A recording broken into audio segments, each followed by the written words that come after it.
আমডাঙ্গা বিধানসভা কেন্দ্রে বিজেপির প্রার্থী অরিন্দম দে নাম ঘোষণা হতেই প্রথম প্রতিক্রিয়া আমডাঙ্গা বার্তার পেজে।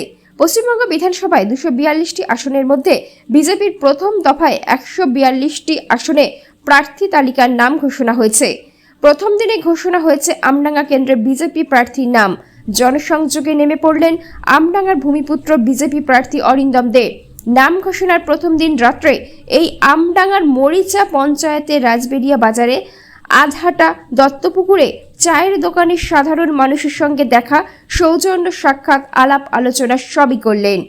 ঘোষণার প্রথম দিনেই নেমে পড়লেন প্রচারে। জনসংযোগে জেতার ক্ষেত্রে আশাবাদী। প্রথম প্রতিদ্বন্দ্বী তৃণমূল, আইএসএফ বা সিপিএমকে পাত্তা দিতেই চায় না বিজেপি প্রার্থী অরিন্দম দে। বেকারত্ব দূরীকরণ, শিক্ষা, স্বাস্থ্য, পানীয় জল ও প্রচারের আলোয় আনতে চায় বিজেপি প্রার্থী। আমডাঙ্গা বার্তার মুখোমুখি এই প্রতিক্রিয়া সরাসরি শোনাবো আপনাদের। ব্যুরো রিপোর্ট, আমডাঙ্গা বার্তা। প্রার্থী ঘোষণার পরেই একেবারে দিন সূর্যর আলো ডোবার আগেই প্রচার শুরু। সাধারণ কর্মীদের সঙ্গে দেখা। আমডাঙ্গাবাসীর কি বার্তা প্রথম আমডাঙ্গা বার্তার ক্যামেরায়? দেখুন, আমডাঙ্গা বিষয় হচ্ছে এইবার বিজয়ের লক্ষ্যে বিজেপি এগোচ্ছে আর কি। আমডাঙ্গা বিধানসভা সেই জন্য আমরা জয় করতে চাই, এই নিয়েই আমরা কিন্তু বার্তা পৌঁছে দিতে চাই মানুষের সামনে। যে সমস্যাগুলো আছে সেই সমস্যাগুলো তুলে ধরার জন্য আমরা মানুষের সামনে দরবার করছি, এটা হচ্ছে মূল লক্ষ্য। এবং তাকে আমরা কিভাবে আমরা সমাধান করব আগামী দিনে, জয়ের দিকেই আমরা এগোচ্ছি।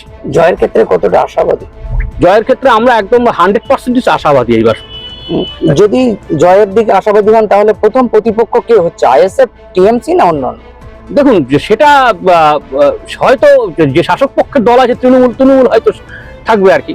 এর বেশি তো আমি তো দেখছি না। আইএসএফ সিপিএম কোনো ব্যাপারই না, ফ্যাক্টরি না আর কি। আমডাঙ্গায় মূল ইস্যুগুলো কি কি রয়েছে? শিক্ষা, স্বাস্থ্য, পানীয় জল। দেখুন, স্বাস্থ্য তো প্রচন্ড পরিমাণে একদম পুরো অবহেলিত এখানে। সে স্বাস্থ্যের নামে ওখানে ডাক্তার পাওয়া যায় না। যে আমডাঙ্গা ব্লক হসপিটাল যেটা আছে, সেটা ওনারা প্রতি বছর যে নির্বাচন যে আসে, সে লোকসভা হোক, বিধানসভা হোক, যে পঞ্চায়েত নির্বাচনই হোক, বিভিন্ন সময় আর কি মানুষের সামনে তখন ওনারা তুলে ধরে স্বাস্থ্য সম্বন্ধে আমরা অনেক কিছু করে দেবো। কিন্তু সেই টিমেরই আছে, স্বাস্থ্যটাকে আমাদের প্রথম অগ্রাধিকার অবশ্যই। এবং টোটাল যে 11টা জিপি আছে, গ্রাম পঞ্চায়েত অনুযায়ী আছে, যে হসপিটালগুলো আছে, সেই হসপিটালগুলোতে ডাক্তার ঠিকঠাকভাবে আসে না এবং হসপিটালগুলোর অবস্থা খুবই খারাপ এবং করুণ অবস্থা। আমডাঙ্গার মানুষের কাছে কি প্রত্যাশা, কি দাবি রয়েছে? দেখুন, আমডাঙ্গায় অ্যাকচুয়ালি 34 বছরের বাম জমানা আর এই 15 বছরের তৃণমূল জমানায় কোনো কর্মসংস্থান হয়নি। এবং এখান থেকে কিন্তু অনেক পরিযায়ী শ্রমিক পশ্চিমবাংলার বাইরে কিন্তু কাজ করতে যায়। এখানে কোনো কর্মসংস্থানের চিন্তা ভাবনা এরা করেনি কখনই, কোনো সরকারই করেনি। বিজেপি ক্ষমতায় আসলেই আমরা প্রথমে আমডাঙ্গার এই যে ছেলে মেয়েগুলো আছে, যে জেনারেশনগুলো একদম পুরো অন্ধকারে রেখেছে, সেই জেনারেশন পরের দিকে জেনারেশন, সেই জেনারেশনগুলোকে কর্মসংস্থানের জন্য অবশ্যই আমরা চিন্তা ভাবনা করবো এবং করছি। এবং এই কৃষিকে আমরা কিন্তু অবশ্যই গুরুত্ব দেবো, যেহেতু কৃষি প্রধান এই আমডাঙ্গা বিধানসভা। এবং কৃষি প্রধান যেহেতু আমডাঙ্গা বিধানসভা, সেই জন্য বাজপেয়ী জমানায় যে কৃষকদের বা কৃষিদের নিয়ে, কৃষি কাজ নিয়ে যে উন্নতি সাধন করেছিল সারা ভারতবর্ষব্যাপী, পশ্চিমবাংলা কিন্তু সেটা করতে পারেনি। এবং মোদী জমানাতেও প্রচুর কাজ কিন্তু হয়েছে, সেটা আমরা করবো অবশ্যই। কি কি অঙ্গীকার রয়েছে আপনার? অঙ্গীকার অবশ্যই, দেখুন, শিক্ষা, স্বাস্থ্য, উন্নতি করা। এবং এই আমডাঙ্গা বিধানসভায় 7, 8, 10 কিলোমিটার ধরে একটা কিন্তু রোড আছে, গ্রামীণ ক্ষেত্র, যে গ্রামীণ ক্ষেত্রের মধ্যে দিয়ে মূল সড়কে আসে কৃষকদের যে ফসল ফলাদি উৎপাদন করে যে রাস্তায় আসা, যে কিষাণ মান্ডি যেগুলো করা আর কি কৃষকদের নিয়ে আর কি, সেটা কিন্তু এই আমডাঙ্গা বিধানসভা তথা পশ্চিমবাংলাতেও করতে পারেনি এই তৃণমূলের সরকার। মোদী সরকারের যে উৎসাহ বা যে সফলতম যে কর্মকাণ্ডগুলো ছিল কৃষকদের নিয়ে, সেটা ওনারা কিন্তু রূপায়ণ বা বাস্তবায়ন করে না। আমরা করবো অবশ্যই। একটা সময় শোনা যেত লালদুর্গ আমডাঙ্গা, সেই লালদুর্গ ভেঙেছিল তৃণমূল। এবারে 15 বছরের তৃণমূলের এত শক্তপোক্ত গাড়িতে যেটাকে এতটাই সহজ মনে করছে? দেখুন, মানুষ কিন্তু চিন্তা ভাবনার মধ্যে আসে এবং মানুষ কিন্তু উৎসাহ উদ্দীপনার মধ্যে এবার ভোট দেবে।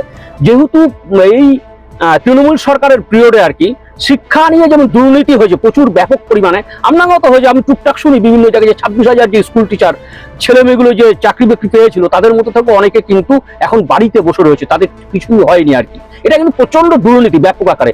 এবং এই যে স্বাস্থ্য নিয়ে যে দুর্নীতি হয়েছে প্রচুর ব্যাপক পরিমাণে। এবং আপনি যে জনপ্রতিনিধি রয়েছে, অনেকের গায়ে কিন্তু কালিমা আছে তৃণমূলের আর কি। তারা এমন জনপ্রতিনিধি আছে যে সুপ্রিম কোর্ট পর্যন্ত কিন্তু রেয়াত করেনি তাদেরকে, কিন্তু তাদের গ্রেপ্তার করতে বলেছে। অর্থাৎ মানে ব্যাপক পরিমাণে দুর্নীতি আছে এবং সন্ত্রাস আছে কিন্তু। এই সব ব্যাপারে বিষয়ে কিন্তু মানুষ কিন্তু প্রচন্ড সচেতন আছে। অবশ্যই মানুষ ভোটের দিন কিন্তু বিজেপিকে ভোট দেবে এবং বিজয়ের লক্ষ্যে পৌঁছবে, এটা আমার আশা। আমরা আশা করছি বিজেপি কিন্তু সেই দিকেই তাকিয়ে কিন্তু আজকের দিনে 145টা সিটের মধ্যে কিন্তু আমডাঙ্গা কিন্তু ক্যান্ডিডেট ঘোষণা করে দিয়েছে। আপনি তো আমডাঙ্গা ক্যান্ডিডেট সিলেক্টেড হয়েছেন, এবং সংখ্যাটা কত হতে পারে ভোটের জয়ী সংখ্যা যদি চাইছেন? দেখুন জয়ের সংখ্যা সেখানে দাঁড়াতে পারে 10,000ও হতে পারে, সেটা 15,000 হতে পারে ধারা। হ্যাঁ, অবশ্যই কম্পিটিশন থাকতেই পারে, কম্পিটিশনে যেহেতু কেউ কাউকে ছাড়ে না আর কি, আমরা সেদিকেই লক্ষ্যে এগোচ্ছি।